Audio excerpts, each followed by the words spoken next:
Bismillahirrahmanirrahim.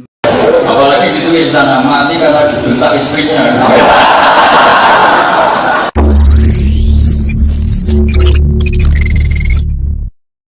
Umatnya Nabi termasuk yang adalah goblok. Itu tidak gampang itu.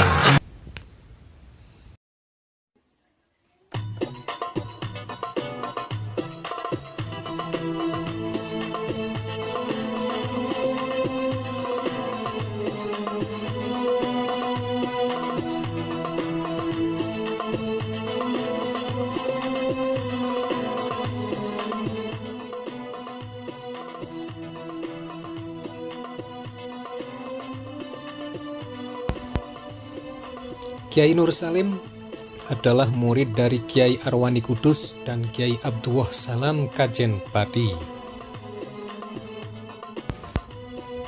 Kiai kelahiran 1970 ini memilih Yogyakarta sebagai tempatnya memulai pengembaraan ilmiahnya.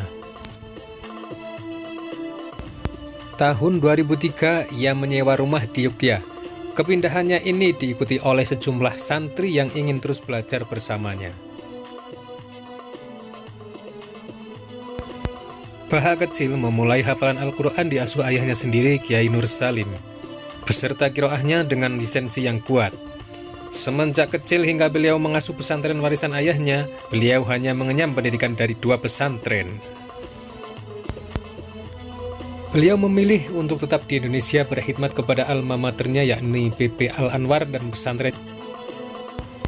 Menginjak usia remaja, sang ayah menitipkan Gus Baha untuk mondok dan berkhidmat kepada Syekhina Kiai Maimun Zubair di PP Al-Anwar Karangmangu, Sarang Rembang, sekitar 10 km arah timur dari Narukan.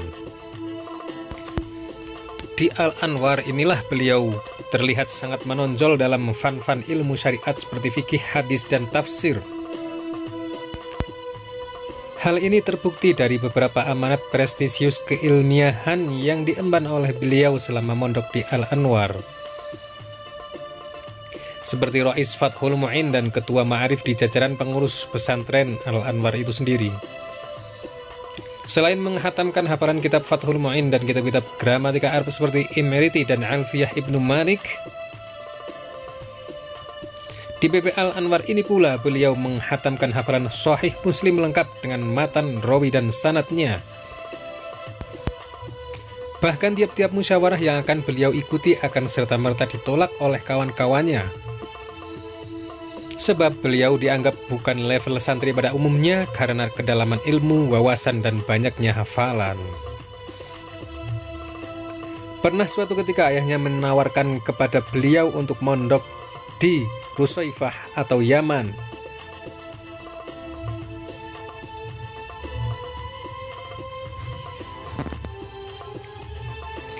Namun beliau lebih memilih untuk tetap di Indonesia berkhidmat kepada alma maternya, Madrasah Ghazaliyah Syafi'iyah PP Al-Anwar, dan alma maternya sendiri.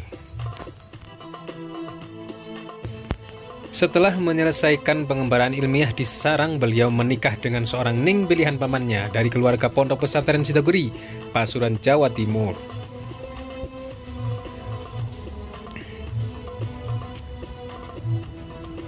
Hingga biografi ini ditulis, belum ditemukan referensi nama istri dan anak beliau.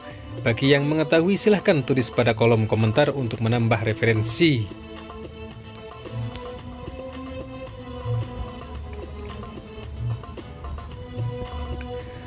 Menariknya, saat beliau berangkat ke pesantren Sidogiri untuk melangsungkan upacara akad nikah yang telah ditentukan waktunya,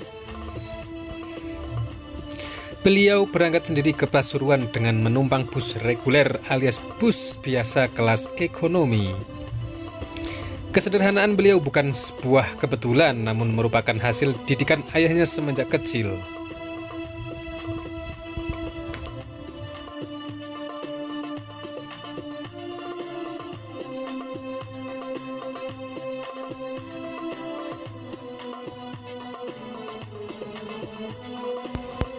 Saat dikonfirmasi oleh penulis perihal kesederhanaan beliau,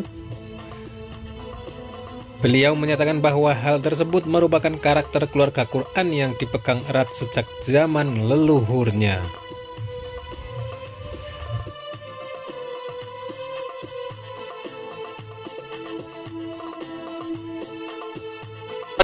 Saya tuh kalau pergi itu seneng ngebis, bukan karena saya tidak punya mobil, tapi saya sering mau butuh itu supaya nggak diganggu. Setelah menikah, beliau hidup mandiri dengan keluarga barunya. Beliau menetap di Jogja sejak tahun 2003. Di Jogja, beliau menyewa rumah untuk ditempati keluarga kecilnya, berpindah dari satu tempat ke tempat yang lain. Semenjak beliau hijrah ke Jogja, banyak santri beliau di Karangmangu yang merasa kehilangan.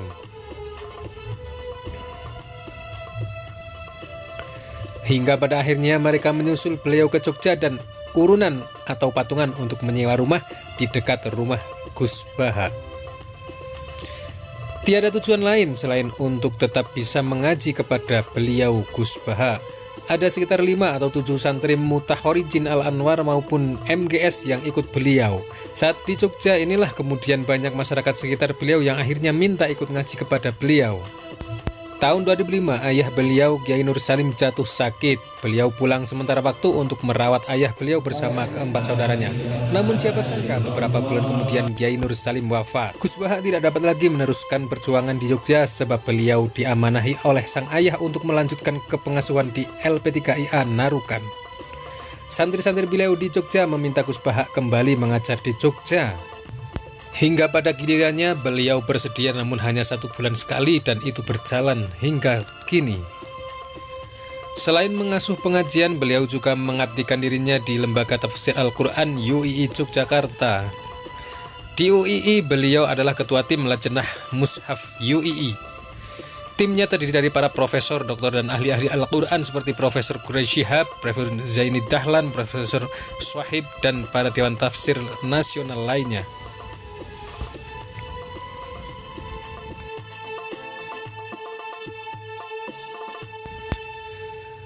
Bagi Gus Baha, akhlak adalah lebih utama daripada ilmu.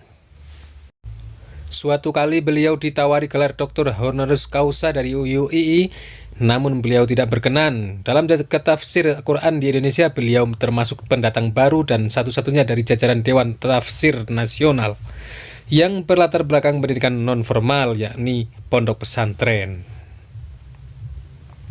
Meski demikian, kealiman dan penguasaan keilmuan beliau sangat diakui oleh para ahli tafsir lainnya.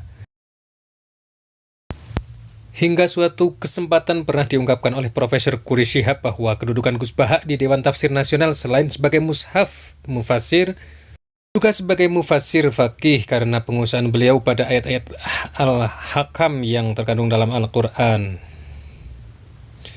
Profesi beliau selalu di 2 keahlian, yakni sebagai mufasir seperti anggota lajnah lain, juga sebagai faqihul Quran yang mempunyai tugas khusus mengurai kandungan fikih dalam ayat-ayat ahkam Al-Quran.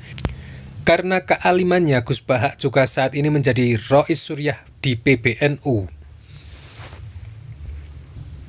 Meskipun Gus Baha tidak gemar bermedia sosial, namun banyak sekali ceramah-ceramah beliau yang dipublikasikan para fans-fansnya. Banyak sekali akun-akun media sosial yang mempublikasikan ceramah-ceramah Gus Baha. Kealiman Gus Baha juga diakui oleh ulama-ulama lain seperti Ustaz Di Rembang itu ada manusia Quran Adi Hidayat yang tidak banyak dikenal orang. Kalau bapak ibu tanya tentang fikih-fikih dalam Quran, itu beliau luar biasa itu. Namanya Gus Baha. Gus Baha. Kapan-kapan kalau ada pengajiannya, hadiri pengajian beliau. Itu diantara orang yang sangat mengerti Al-Quran. Ada mufti Makkah namanya Syekh Ahmad Zaini Dahlan. Hampir semua sanad-sanad hadis, sanad fikih itu bermuara ke Syekh Zaini Dahlan. Lalu kemudian turun ke bawah, itulah Syekh Bakri Syata, penulis kitab I'anatul Talibin. Lalu dari Syekh Bakri Syata turun ke bawah Syekh Mahfud At-Tirmasi. Tirmasi dari Tremas, Pacitan. Dari Syekh Mahfud At-Tirmasi turun ke bawah Syekh Faqih Mas Kumambang. Dari Kiai Haji Syekh Faqih Mas Kumambang yang mengambil sanad di Masjidil Haram dari Syekh Mahfuz, baru turun ke bawah ke Syekh Zubair. Dari Syekh Zubair turun ke bawah ke Syekh Maimun Zubair yang dimakamkan di Ma'la. dari Syekh Maimun terus turun ke Gus Bah. Tadi disebut ada Gus Baha, pengetahuan beliau hafal Al-Quran. Hingga Gus Baha juga masuk dalam daftar Kiai Muda NU yang paling banyak penggemarnya. Ceramah-ceramah beliau selalu disampaikan dengan selingan canda dan tawa. Hal itu Dan saya meskipun guyon itu serius. Dan lebih mudah memahami. Bedanya orang alim sama ndak itu di situ. Kalau orang alim itu guyon itu masih bener, masih serius. Guyon saya tuh lebih serius ketimbang serius Anda. Karena tak pikir. Kabar duka datang dari keluarga Gus Baha. Rabu 15 April 2020, sang ibunda Hajah Yuhanif berpulang ke rahmatullah pada usia 74 tahun. Tadi saya di kamar sama beliau berduaan. Nih Mbah sing dadi wali di sini. Aku Mbah. Cocokan tadi. Nah, kenapa saya akhir-akhir ini gulirkan daftar wali? Kenapa? Saya ini resah ya, orang sudah ingin dicintai pejabat, dicintai tetangga, dicintai teman. Tapi kadang-kadang orang lupa lagi dicintai apa. Makanya saya meskipun guyon, tapi ini amdan, bukan sahwan. Supaya orang punya cita-cita lagi jadi wali, ingin dicintai Allah. Kita ini terlalu lama ingin dicintai makhluk. Mbok ya naik kelas sedikit lah. Ingin dicintai Allah Subhanahu wa Ta'ala. Meskipun saya guyon, tapi tadi guyon saya tuh lebih serius ketimbang serius Anda. Karena tak pikir.